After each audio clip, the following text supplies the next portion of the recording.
Hello, everyone. Welcome to Discovery. We're just going to give everyone 1 minute to get settled, and then we will get straight into it.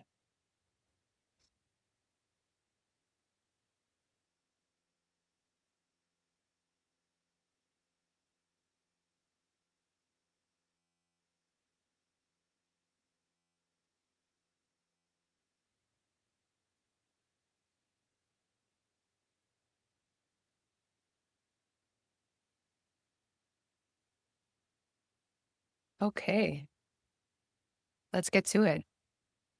My name is Natasha Daniel, and I am the Workforce Development Manager at Efficiency Canada. I am joining you today from Toronto, also known as Toronto, a name that means the place in the water where the trees are standing. This refers to the wooden stakes used as fishing weirs by the Haudenosaunee and Huron-Wendat peoples in the local waterways. As we gather here, it's important to reflect on the many of the streets that we travel daily were built along original Indigenous portage trails used for thousands of years. And this is a metaphor for much of the work we do in energy efficiency, as it is built on the knowledge and sustainable practices of Indigenous peoples across Turtle Island. For those of you joining us for the first time, Efficiency Canada hosts discovery webinars every 2 weeks. The sessions are meant to bring the sector and people interested in energy efficiency together to learn.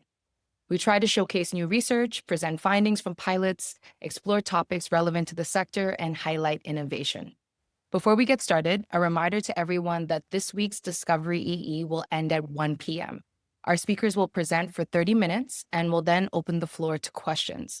So please use the Q&A box at the bottom of your Zoom screen to ask your questions and not the chat box. This way, everyone can see your questions. We can upvote them and we can really get to what we want to hear about. And we can much more easily keep track of all the questions. If questions are left in the chat function, they may get lost. Okay, so let's get to it. It's estimated that Canada's green building sector supports over 500,000 jobs and contributes about 81 billion in direct GDP nationwide. Demand is rising not only for energy efficiency upgrades, but for renewable energy technology and electrification capacity needed to deliver energy efficiency decarbonization projects at speed and at scale. As Canada continues to address growing housing pressures, as well as rising climate risk, green buildings are more than just an environmental priority, they are an economic one. New research shows that governments and industry can help meet this demand by pairing predictable policies and funding pipelines with workforce initiatives that help people enter, complete, and advance in green building careers. To get this very much needed conversation happening off the ground about sustainability, workforce inclusion, and the business of green buildings, please give a virtual round of applause for Laurna lstrikwerda from the Canada Green Building Council and Alex Stevens from Future Skills Center. So to tell you a little bit about our speakers today, Laurna leads CAGBC's research, partnerships, and capacity building efforts to advance green building in Canada. She has 15 years of experience advancing green building, sustainability, and community engagement projects in Canada and the US, and she sits as Director of Project Development and Research. Alex Stevens, since 2001, has led research, knowledge, mobilization, and innovation programs on skills and labor market development, post-secondary education and training, and tripartite approaches to workforce development. He has worked both in Canada and internationally, including leading the Canadian Council on Learning's Work and Learning Knowledge Center, as well as leading capacity building projects with colleges and institutes Canada. He joined the Future Skills Center in 2022, where he is currently the Director of Programs. How's everyone doing today? Welcome. So I think to get into our presentations, we'll start with Alex, and then we'll go into Laurna, and then we'll stop, have some questions, and then we'll go into audience Q&A. So take it away, Alex. Thanks, Natasha, and hi, everybody. I can't see you, but I'm seeing people put their names in the chat there. Just interesting to know where people are dialing in from. I'm here in Ottawa, traditional unceded territory of the Anishinaabe Algonquin Nation, and I think Lorna is as well, actually. And I'm going to be providing a bit of an overview on our topic today from the perspective of the Future Skills Center. I'll talk a little bit about the work that we're trying to stimulate in innovation and research on looking for solutions to some of the pressing workforce challenges we have here in Canada. And then specifically about energy efficiency and the energy transition. I wanted to talk a little bit about, maybe raise some questions or talk a little bit about the kind of research and innovation we're supporting in this area and with different partners across the country, including Canada Green Building Council on one of the projects. So for those of you who don't know, now I have to remember, how do I get my controller? There we go. Okay. For those of you who don't know the Future Skills Center, we've been around since 2019. We're funded by the Future Skills Office at Employment Social Development Canada. And we're actually based out of Toronto Metropolitan University and led by a consortium that includes the university itself, as well as an organization called Blueprint ADE, which many of you may know, as well as Signal 49, which was formerly known as the Conference Board of Canada. Our mission is to conduct research and generate insights that will position Canadians to thrive in the future of work. And we're dedicated to understanding the here and now in order to prepare for the challenges and opportunities ahead. We work across many different areas, anything related to challenges that the Canadian labor market faces. The transition, the energy transition, sustainable jobs is one of our many areas, but I'm hoping to bring in some insights from across the different areas that we work in, to be able to maybe shed some light on some of the issues that we're going to be talking about today. You see just a few figures on how much work we're supporting in this specific area related to the energy transition, sustainable jobs. We know, of course, that with recent policy announcements, the pathway towards net zero or towards a decarbonized economy is maybe a little bit less clear than it has been in the past, and it's creating a lot of uncertainty. That kind of uncertainty raises issues itself for labor market planning and workforce skills development for this energy efficiency sector. And certainly that compounds other types of uncertainty that's going on. But we feel the broader forces are pushing us towards that decarbonization pathway. Canada still remains committed to its longer term goals on this. And so we assume that there is going to be a need to meet these very increasingly pressing workforce development challenges to meet the kind of goals that we have in different sectors that'll be involved in our energy transition. Just a quick picture of So that's a quick picture of the kind of work that we're doing. And this is the way we're framing the issue at the Future Skills Center. And I think probably most of you would agree with this framing, hopefully. And I guess the key takeaway really is that the kind of occupations and the kind of skills that are needed for the green building sector, for energy efficiency, are in short supply in the current labor market. They're widely in demand across different sectors, and that demand is only going to get more and more pressing. So we now have, in addition to existing shortages, for example, in the skilled trades, and I think a lot of the discussion we're going to be having is really about skilled trades. It's not exclusively about skilled trades. There are other occupations and skill sets that are critical to what we're talking about, but there's a big piece here that's about the skilled trades. And recent policy announcement, industrial policy announcements by the federal government, as well as evolving demand as well, are going to be pushing demand for skilled workers and specific skill sets. Our colleagues at the Canadian Apprenticeship Forum, with some funding from us, have developed a great research publication on the demand for green skills and its impact on the supply and demand for apprentices and skilled tradespeople in Canada. Urge you to look at that if you have a chance. But you can see the kind of the size of the need that there is going to be for skilled tradespeople alone, not to mention other occupations related to this sector that we're talking about here. And these problems are compounding other problems. So we are relying on lower levels of immigration, for example, to meet our labor market needs. We're dealing with uncertainty related to the tariffs, which might be stalling projects and making employers hesitate to commit to longer term workforce investments. So it is quite a significant challenge. It's not specific to this challenge. I think if we talk about construction specifically, we know that the needs over the next 20 or 25 years to replace and grow the construction workforce are considerable. You can see some of the stats here. So there's that 246,000 we were talking about is just for skilled trades people related to green sectors. But there's also broader need for additional workers beyond that across all of construction as well.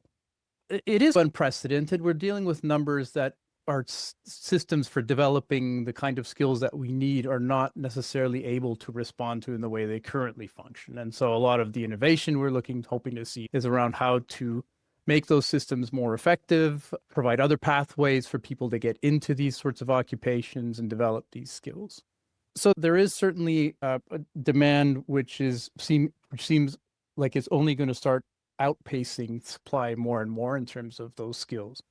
But there is also a technology change piece, and some recent research by our partners at the Diversity Institute have been looking a little bit about how the skills picture is looking for construction. And the longer term picture is also looking at more and more automation going on that sector, including with AI. There's a tendency, I think, in discussions about workforce skills for the construction sector, for example, to think that because those are largely manual jobs, that those are well insulated from AI. And that's really not actually the case at all. So there will be a need for a lot of reskilling for workers to accompany technology change and to ensure that they have the skills to accompany the sort of digital adoption that'll be increasingly used in the construction sector, including the green building sector. So that's the picture that we're talking about. I guess maybe one of the points I would make on this one is that it's important when you're looking at the skills needs for the green construction sector, for example, or for the energy efficiency sector, which including partly that green building sector. That sector is going to have some serious needs to be able to grow at the pace that it wants to grow. And it is going to be in competition with other sectors for these workers. So we do think that the solution is going to be more coordination across different sectors involving different actors. Green building, green construction has to probably work with the rest of the construction and building sector, the non-green construction building sector, if you want to call it that, to look at common solutions, because the cumulative demand for skilled people is considerable, and there will be competition, and the competition can be difficult for emerging sectors often, as opposed to established sectors. In terms of what we're doing at the Future Skills Center to respond to all of this, I provided just a real quick snapshot of the different kinds of things that we're doing to create the sort of workforce skills development pathways that would be needed as part of the energy transition in Canada. We're looking broadly and across all of our work at different tools that will increase worker mobility for smooth transitions between sectors and jobs. So as the big transitions happen, we expect certain sectors to decline, others to grow, and different sorts of tools are there to help workers to facilitate those transitions. And we're experimenting and testing things out in different areas, whether it's work integrated learning, micro-credentials, new approaches to career development, and different ways to make upskilling and reskilling more targeted and flexible.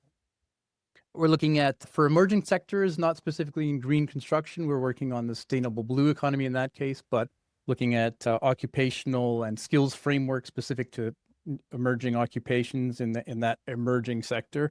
And those play an important role for sure in helping to guide development of training and create common standards around skills and specific occupations. We're modeling future skill scenarios, looking at what the green transition looks like in terms of how jobs will evolve, in the same way that we're working on AI and looking at what the future looks like. And also doing some research on place-based approaches to navigating the energy transition. We know that different communities are going to face the energy transition in different ways. Some will face the downside of it, some will face the upside opportunities. And what will be needed locally or regionally in different places is a coordination of actors and different stakeholders that in a lot of places isn't there when it comes to workforce planning, especially longer term workforce planning. And then in terms of foundational skills, I think this is something that we try to bring to all of the discussions that we're having. Around green skills, there's a tendency to think some people tend to focus on the very technical skills that are specific to specific green occupations or green sector occupations and that kind of thing. And those are, of course, critically important. But what we do find is in some of our modeling around future scenarios that in the green transition, certain foundational skill sets become even more important. So things like social emotional skills, problem solving, creativity, innovation skills, all of those kind of what we mislabel as soft skills. And that includes as well literacies such as basic literacy, numeracy, and increasingly critical is digital literacy. All of those skill sets are important. There seems to be unmet demand for those skills in the current labor market as well. We hear that from employers fairly consistently. And those are the kinds of skill sets that are also important in supporting ongoing learning throughout the lifespan or throughout one's working life as well. So there's a very intimate relationship between the technical skills that we need for green building and other parts of that sector and those foundational skills that support that kind of thing. And those are foundational skills that also support mobility, moving between occupations, moving between sectors. So those are mechanisms that we need to be able to meet the workforce requirements for green construction. So that's an overview of the work that we do. I've only got a couple of minutes left. In the Q&A, I'll come back to some of the examples of our work. Driving equity and inclusion is a fundamental part of everything that we do at the Future Skills Center. It's woven into all of the projects that we fund. We think it's a critical piece to be paying attention to. In this case, for the sector that we're talking about and for the types of skills and occupations that we're talking about, the demand that's being generated by all these new major projects and existing sort of shortages in the labor market is not going to be easily met unless we make the labor market for these occupations and sectors more inclusive. I think that won't be a surprise to anyone, but maybe it's time to look at the need for new approaches to these problems. We know that, for example, women in skilled trades has been an issue of concern for policymakers and others who are involved in this issue, but really haven't substantially changed the picture very much over the last 20 or 25 years. And I'm just using this as one example of one particular unrepresented group, but it's hard to imagine meeting all these workforce skills needs that we have without making the sector more inclusive, particularly with respect to women, but also with respect to newcomers, with respect to Indigenous people and other groups, racialized people and others as well. What we do know is that there are solutions out there. So there's many women in trades and technologies, innovation going on. But what's really needed is for that stuff to be happening at scale. So there's no lack of good ideas out there, but they've never reached the scale that we need to be working on to meet the sort of requirements that we have. I think for some specific group, women as well, we've done better on things like attracting girls and young women into exploring careers in trades where they're traditionally underrepresented.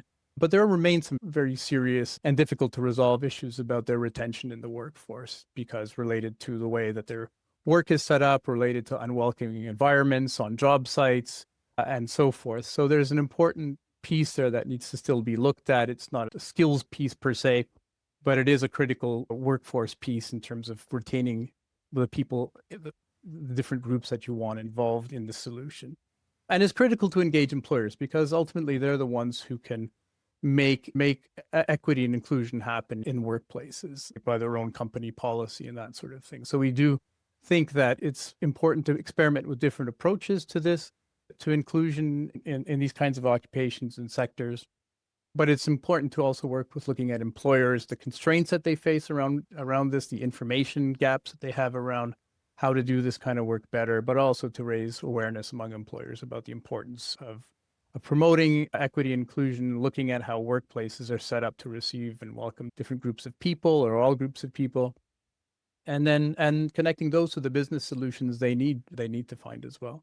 So I've already gone a bit over time. That's more or less what I wanted to share. We've got lots of specific projects that I'd like to talk about, but I think we can probably leave that until the Q&A. So thank you. I don't see you on the screen anymore, Natasha. I don't know, but thanks. And I guess I'm passing it over to Laurna now. Yeah. Thank you so much, Alex. Okay, great. Thank you. I'm going to advance to the next slide. I'm flipping through a few more from Alex. So if there's time, hopefully we can hear more about that during the Q&A. This is a little snapshot some of examples the work. of our work. Yeah. Yes, that the Future Skills Center funded from us with CAGBC on the green building sector. And I'll just move forward. I'm just skipping to the end there. Oh, there we go. Okay. Okay. All good? All right. Yes, thank you. And I'll rest control of the slide now. And I'll be sharing more on Canada's green workforce and specifically our green building workforce. So our funding from the Future Skills Center, which was last year, supported a report which we've called Building Prosperity, and it looked at Canada's green building sector in 2024 and specifically the economic impact, the growth potential, and workforce readiness of the green building sector and how that can support moving forward to our net zero goals by 2050.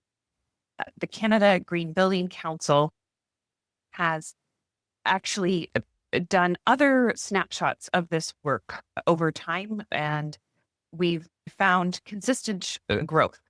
So the most recent analysis that we did was used 2018 data, and we found that green building contributed about 462,000 jobs to Canada and about 47 billion in GDP. In the 2024 data, we found that it contributes over 500,000 jobs and 81 billion in GDP. So a really strong growth when it comes to what green building is contributing to GDP. Green building jobs are in every province and territory. And so this is a snapshot of total green building jobs, green construction jobs specifically, and the impact provincially on GDP. So you can see, for instance, in Ontario, green building contributes about 217,000 jobs, 83,000 in construction, about 33 billion to GDP. Green building is, we often focus quite a bit on construction when we think about green building, but we actually define green building as covering 6 different subsectors. So construction and trades is one, materials and manufacturing is another, professional services like architects, engineers, consultants, utilities, which includes renewables and that more of the direct work on demand side management and energy efficiency, waste and recycling, and policy and education. And the percentages here represent those green building jobs, how many are in, so construction and trades, materials and manufacturing, et cetera. So about 30% of that, of the GDP for green building come in construction and trades, and another 26% materials and manufacturing. So you can see how those fit in. So there is, of course, a climate imperative, but also a market imperative. So buildings account for about 13% of our emissions in Canada, about 18% once you start factoring in electricity. And so decarbonizing buildings is essential to meeting our national climate commitments, but it is also one of the more cost-effective and the most economically impactful ways that we can support emissions reduction. So to do that, we estimate there's about more than 500,000 inefficient buildings that need retrofits. We also need to be targeting zero carbon with new construction. And there's a real opportunity now, especially with Build Canada Homes, with investments in residential construction, to support more zero carbon and more sustainable buildings. To meet our emission goals, we can use transition planning, retrofits, we can verify the performance of buildings, and use some of the certification tools, which we also support through CAGBC. So leadership in energy and environmental design, operations and maintenance, our zero carbon building performance and other performance standards. And then we can also support deep energy retrofits, continued use of those certification tools that help you really ensure that you're actually reducing emissions, actually generating those energy efficiency gains from buildings. One of the, I think, most interesting findings that we had through this research is the link to decarbonization specifically. So we estimate that about $20 billion in GDP comes directly from on-site decarbonization measures like heat pumps, electrification, on-site renewables, envelope upgrades, so that there's decarbonization is often thought of as a cost burden, or it increases your upfront costs, but it actually is a productivity and an innovation engine. It's actually contributing to GDP and to jobs. So we believe that's really important to emphasize as we look at the economic contribution of green building. We modeled some different scenarios and looked at the potential for further growth. And so what we looked at was a base baseline moderate decarbonization and a high decarbonization where we achieve net zero goals and really invest in zero carbon buildings and in retrofits. So you can see here the potential and what we could add to the GDP generated by green building. So assuming we maintain current policies, we estimate we could add about 17 billion to the GDP produced through the green building sector, but the potential to go up to 146 billion by 2030. So real investment in sustainable construction and in retrofits. And similarly, an analysis with related to jobs and the potential to actually grow direct green building jobs up to 1 million and adding 90,000 in construction and trades with more investment. So then going back into more of the current issues and also tying back to what Alex talked about with some of those constraints on workforce supply. So there are some real shortages in specific professions that we identified here. So specifically HVAC and refrigeration technicians, electricians, control specialists, envelope retrofit teams, commissioning, and building operators. In a few different areas, there's real shortages and real need to continue to invest in training, especially in some of these skilled trades professions. We also noted that investing in workforce training, of course, is really important. But what also is essential is to have consistent funding of programs that support retrofits and green building so that building owners and employers can consistently plan for their teams and for the type of work that they need to do. So the consistency and predictability is really just as important as the funding itself. Huge sort of boom and bust cycles where we invest a lot of money, but all at once and very quickly can actually be really difficult to realize gains from, because it makes it very difficult for employers and building owners to actually plan and invest in the workforce. So that funding predictability is really essential. Inclusion, of course, is a critical issue. We can't have the green building workforce that we need unless it's inclusive. And retention is often the challenge there. Some of the effective strategies that we identified, both through secondary literature and looking at what other organizations have highlighted, as well as our own focus groups and hearing from those involved in workforce development, is structured and paid mentorship, supervisor training, embedding learning on active projects, and really bringing in that inclusion into the structures. Really emphasize again the mentorship and how important that can be for job sites and really helping ensure that employees can see trajectory can actually really feel that belonging and have that learning. Training supervisors, of course, is also a critical piece, and then actually embedding learning into projects and into your professional development. So identified a few pieces around scaling up the green building sector. Again, that stabilizing multi-year retrofit funding to really ensure predictability, making sure that training meets industry needs. So, and then also even supporting procurement and ESG goals with workforce outcomes. So that can be built into projects. So actually supporting learning as part of your procurement within the specs for a project. There are ways to actually include specific training that's going to be required for this or will be supported in this project.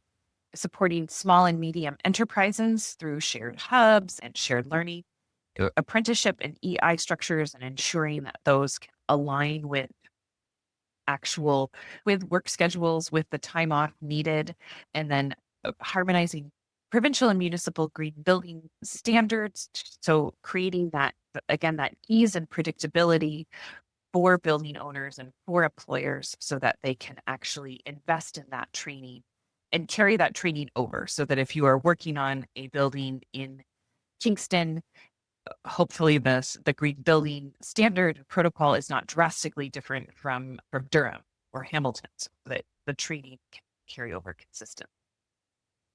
For us as the Canada Green Building Council, where we are really focusing on is industry-aligned education, ensuring that these skills for green buildings are really aligned with market demand, that we're supporting a training that can be easily integrated into professional development that is being developed, and then also driving adoption of green building standards, working with government, with industry, and with institutional partners to have a really clear approach across jurisdictions, creating that sort of streamlined, harmonized adoption, and really focus on measurable performance.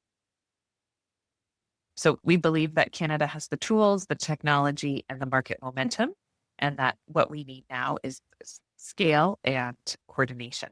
So I think we will shift now into Q&A. I see that there are a number of questions in the chat. I'm also sharing my email and our general projects email, so we're very happy to be in touch with anyone who would like that. And I'll turn it back to Natasha.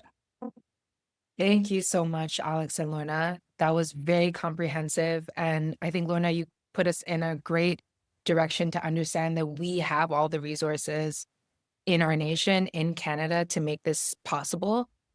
The things that we need to solve are very solvable. And so you gave us great food for thought on how we can go about doing that and how we need to think about making this a more coordinated effort, right? There's so much that goes into green buildings and sustainable buildings, and it needs everybody on deck, all hands on deck for this. I'm going to ask a couple questions before we go into, we have a bunch of audience questions here, which is great. Actually, it's turned into 13 questions here. So maybe we can try and keep this as succinct as possible. And we can ask you guys to, maybe each of you answer unless there's something that really you feel you need to get out there, but we can, each question can go per speaker. So for the first question, Laurna, what are the most important competencies the workforce will need to deliver high performance buildings and deep retrofits at scale? And how can training providers better integrate these into their programs? And maybe it's a question of training providers, but other stakeholders who you think are very important to bring to this conversation as well. Great. I think there are a number of skills. I think the main one that we highlight quite a bit is whole building science and the ability of different teams to work together. And that goes from even in a new construction project, your architect, engineer, and trades, being able to integrate sustainability in from the very beginning and plan effectively so that you can, for example, being able to also have designs that maybe reduced the need for large HVAC systems that may not be necessary. If you have architect, engineer, trades all at the table at the beginning, those are the kinds of actually cost savings and sustainability gains that can be identified early on. And the same is true with retrofits. So it really emphasize that kind of integrative thinking. Thank you. The next question is for Alex. Many reports emphasize the need for a more inclusive workforce. What changes to training programs are needed to support underrepresented groups? I think there's several parts to that answer, but I think one of the things that we always hear about are the need for wraparound supports. And it's a whole host of different potential combinations of services and support that are provided to learners who come from different backgrounds that address some of their needs and help them to participate in training and skills acquisition on an equal footing with everybody else. Those can range from different things depending on the needs of the learner. We've got a project called Construct, which is an organization called Blue Door, which is developing pathways into the skilled trades for people for at-risk youth and people with facing a lot of barriers to entry into the workforce. And really what's essential there is to look at all of these different supports. It can be everything from some financial support. It can be things as simple as transportation to get to training and to get to a work site, to more involved kind of interventions with psychotherapists or trauma-informed training and that sort of thing. That sort of thing is like a whole bunch of different types of supports that come into play. I think the key thing, though, is that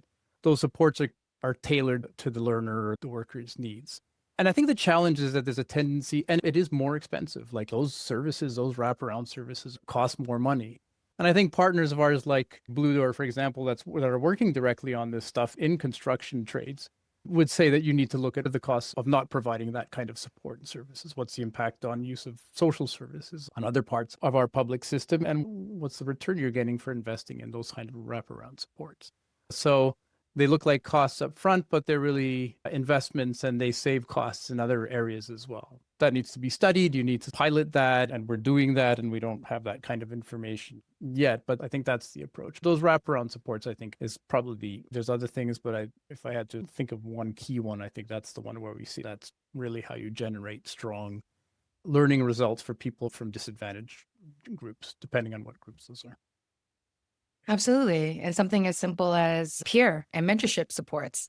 Also, yeah. Like how less intimidating would I feel as a woman getting on the ground and seeing other women and other people I know that support this kind of space for me is that kind of mentorship model does a lot for folks in terms of being able to stay in there, not just enter the sector, but stay in it and thrive in it, right? Yeah. So thank you so much for that. So yeah, and I think Laurna talked a little bit about the importance of mentorship and other kinds of supports Yes. like that, and for this sort of specific occupations she was talking about too.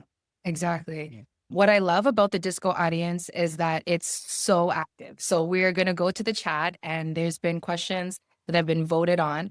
And so the first one that I see quite a few votes on is from Lindsay. This one is for Alex, but Laurna, I feel like you can definitely get into this as well. You discuss a priority of FSC around increasing working mobility between sectors and jobs. Do you do any work around mobility across Canada? There are some barriers for skilled trades to transfer licenses across provinces. No. Major issue. Curious if FSC reviews this at all or has any research around this. Yeah, so I think what Lindsay's talking about, for those who might not be familiar with the issue, is the interprovincial labor mobility barriers, which can be considerable especially for the skilled trades, which are where having your journey person's ticket in one province or territory might not be recognized in another province or territory. The short answer to that is no, we're not doing work on that specific area. It might be something that we look at through research. We know that there's going to be more attention being paid to those questions around interprovincial labor mobility in Canada. It's surfacing more and more in discussions that we're talking about, not just in the skilled trades, but certainly within the skilled trades. But no, I don't think we have much light to shed on that particular issue, unfortunately. But who knows? Thank you. Okay, next question we have here. How important is policy, in quotation marks, at municipal, provincial, and federal levels?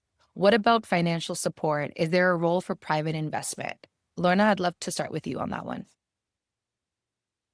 Okay, certainly for green building, policy is an enabling factor. It's not the only factor. There is also a role for private investment. So I think two pieces to that. So I think policy can definitely enable green building adoption, partly through regulation.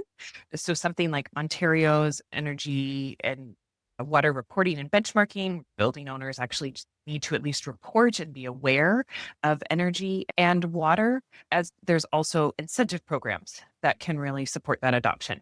What we've observed is that for the residential sector, CMHC funding has been a huge catalyst actually for adopting more sustainable housing. And so that's something that we really hope can be leveraged and continue to be used and to be built on. Private investment is also important, and I think it's really relevant in today's context to remember that international investment is also important. I have heard some owners say that they actually can't get the capital they need for projects only from Canadian sources. They need to look internationally. And many EU investors have quite strong ESG goals and actually really want to see that environmental performance.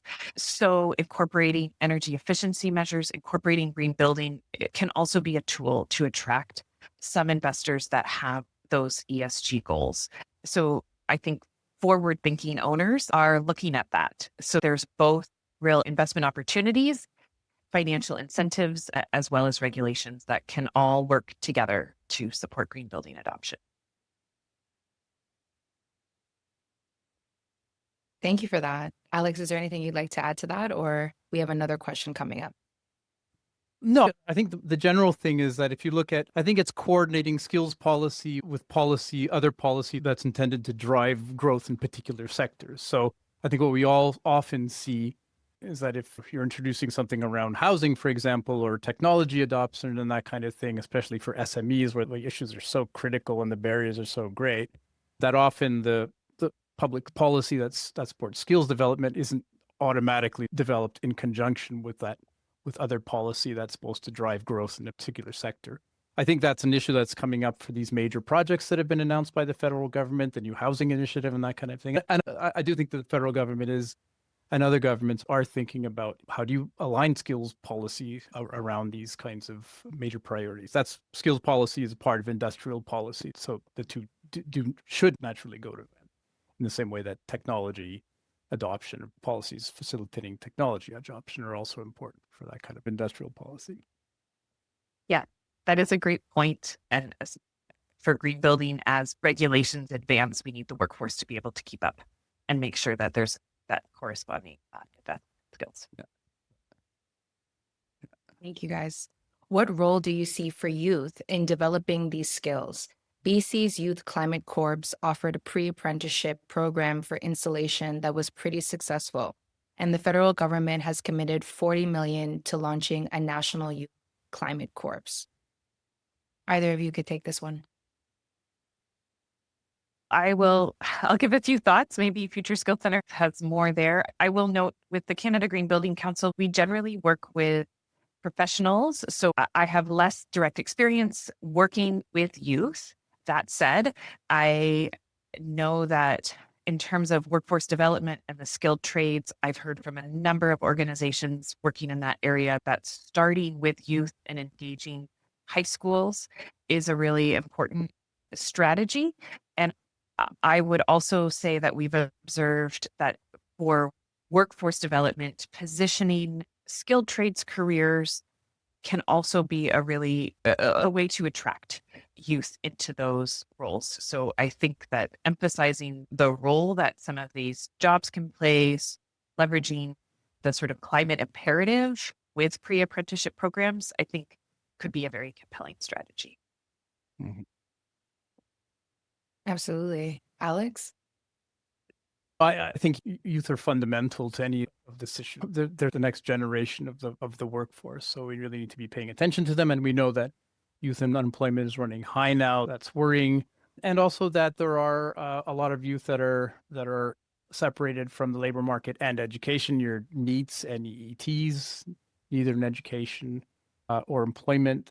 Again, I think these are policies around our approaches towards workforce inclusion and training programs that are targeted towards the needs of specific groups that face barriers to entering into either education training or the labor market are needed. I think on things like particularly the green transition, for example, and to some extent things like the integration of AI, I think youth are one of the groups in the labor market that in some cases lead thinking on this kind of thing and are the ones who are out there experimenting with innovation and integration of technology and new approaches to problems. I think creating that kind of space for them is, I think creating that kind of space for them is important. And I'm not familiar with that example that was just shared about from BC, but I think if it was effective, it goes back to what I was saying, is that if it was effective, why are not more people participating in that program? Maybe they are, but if they're not, then the question is, what do you have to do to get that to be working at the scale it needs to be working at to really be a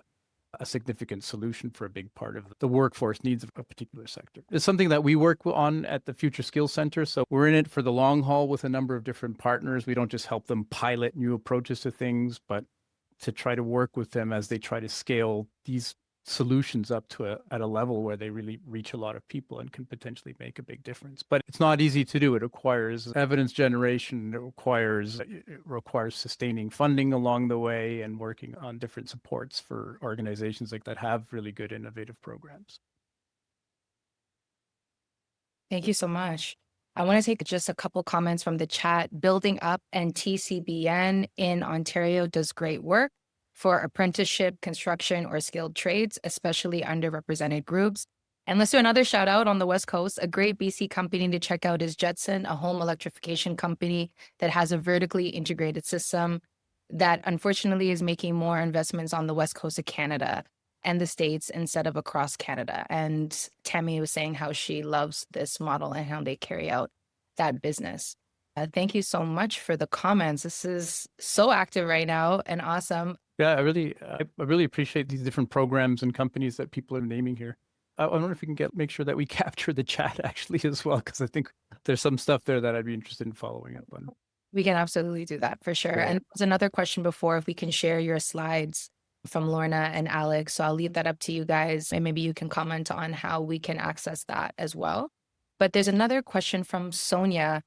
For Alex, could you please explain a little further about how FSC works collaboratively with other partners to enhance the green workforce, and what supports you would like to see from the government?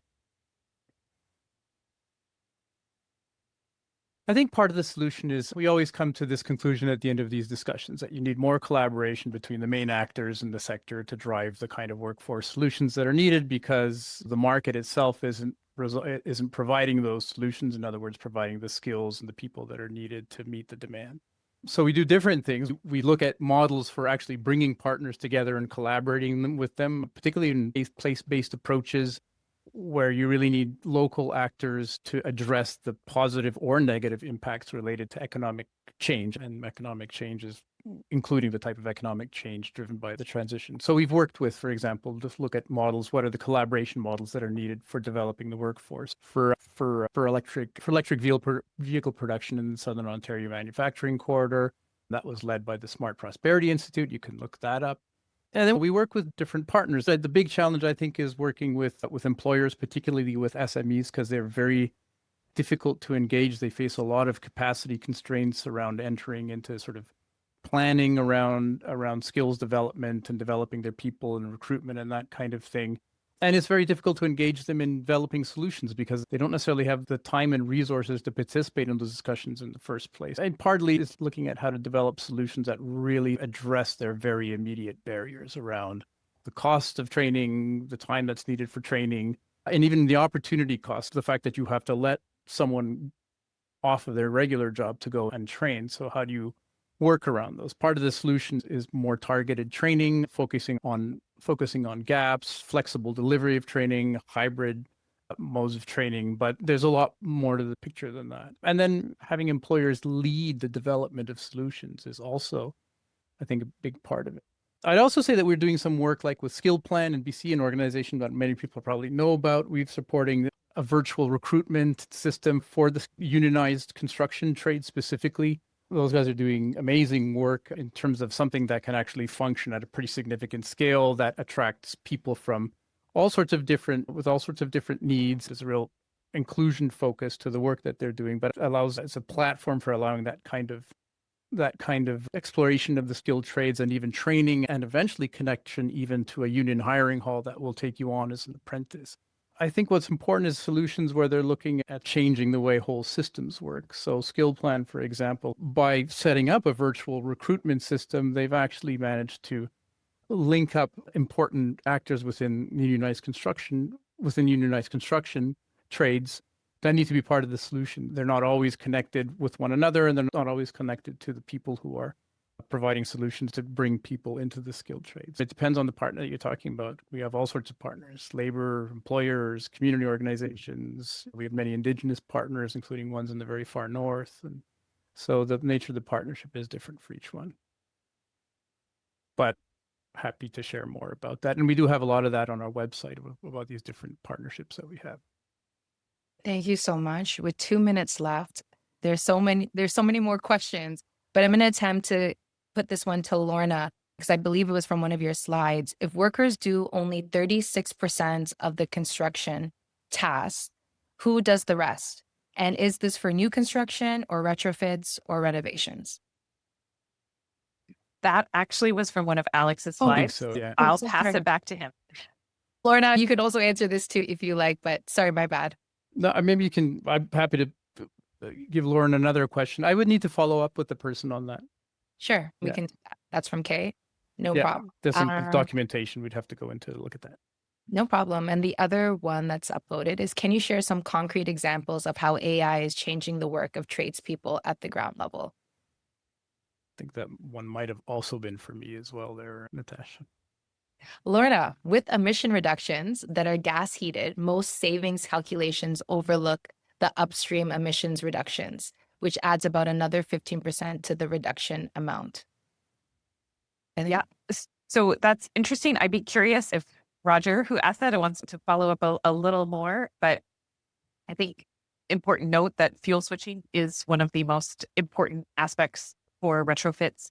And I will take a moment here to plug new transition planning guidance that we've also released. If they're building owners in the audience, and that includes nonprofit or commercially owned buildings looking for guidance on transition planning towards a zero carbon building, including fuel switching and electrification, that's covered. And please, I will add that to the chat. There's transition planning now resource, and that continues to be a key area for workforce planning, not only the direct skilled trades, but also being for building owners, the skills to actually understand what it means to develop a transition plan and go through the retrofit process, and then actually be able to report on your emission reduction.